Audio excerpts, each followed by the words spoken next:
দুপুর বন্ধুরা। এখানে ভাত বসিয়ে দিয়েছি, এখানে চা বসিয়ে দিয়েছি।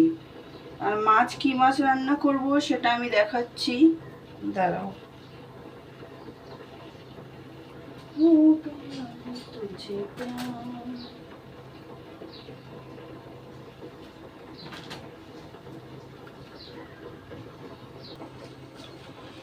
এখানে শোল মাছ ছিল সেদিনকে, শোল মাছগুলো বের করে নিয়েছি। কপিস আছে, দাঁড়াও দেখি, বড় পেতোস আছে। 1 piece, 2 piece, 3 piece, 4 piece, 5 piece, 6 piece আছে। এই যে 6 পিস শোল মাছ আছে, হয়ে যাবে। এটাকে জলে ভিজিয়ে রেখেছি, বরফের ফ্রিজে ছিল, ভিজিয়ে রেখেছি। এই যে ঠিক করে কথা বলতেও পারি না, মুখে জড়িয়ে যায়।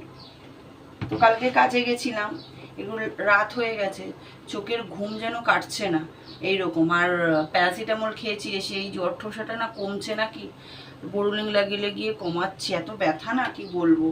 আর ইঁচড়ের তরকারিটা খুবই খুবই সুন্দর হয়েছিল, খুবই সুন্দর। কিন্তু কি বলুন তো, ইঁচড়টা একটু সেদ্ধ কম হয়েছিল তো কেমন যেন, কিন্তু টেস্ট খুব হয়েছিল। দেখি ইঁচড়ের তরকারিটাকে কিছু একটা করা যায়, কি করা যায় দেখছি। কিন্তু টেস্ট এত হয়েছে বলে বোঝাতে পারবো না। তো ইঁচড়ের তরকারিটা আছে, ওটাকে একটা কিছু করব। আর এই মাছের দেখি আলু দিয়ে মাখা মাখা করে ঝোল করব, না মাখা মাখা ঝোল বলছি, মাখা মাখাটাকে আবার ঝোল বলছি, মাখা মাখা করে করব। আমার মার বলছে, আমার মেয়ের শোল মাছ ভালো লাগেনি, বলছে এটা কোনো স্বাদ নেই কেন মাছটায়, কি বোঝাবো, বলে কেমন যেন স্বাদ নেই।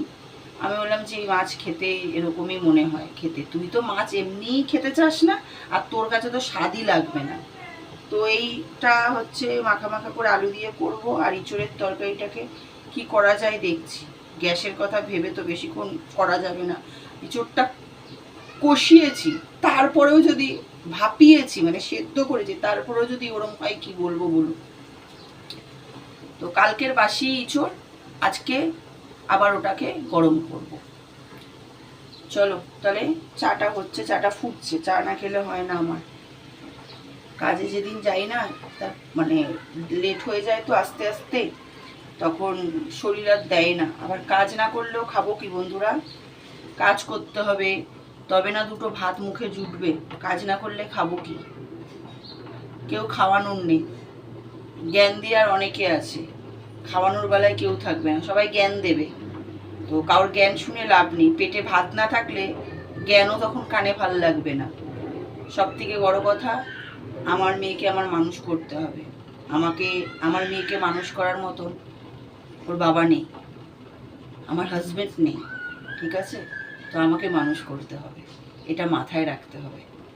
তো চলুন, ইঁচড়ের তরকারিটাকে গরম করি বা কিছু একটা করি, সেদ্ধ হয়নি তো কেমন লাগছে। তো সবার সঙ্গে আবার দেখা হচ্ছে, রান্না শুরু করলাম দুপুরে। চলুন তাহলে, টাটা, আবার দেখা হচ্ছে।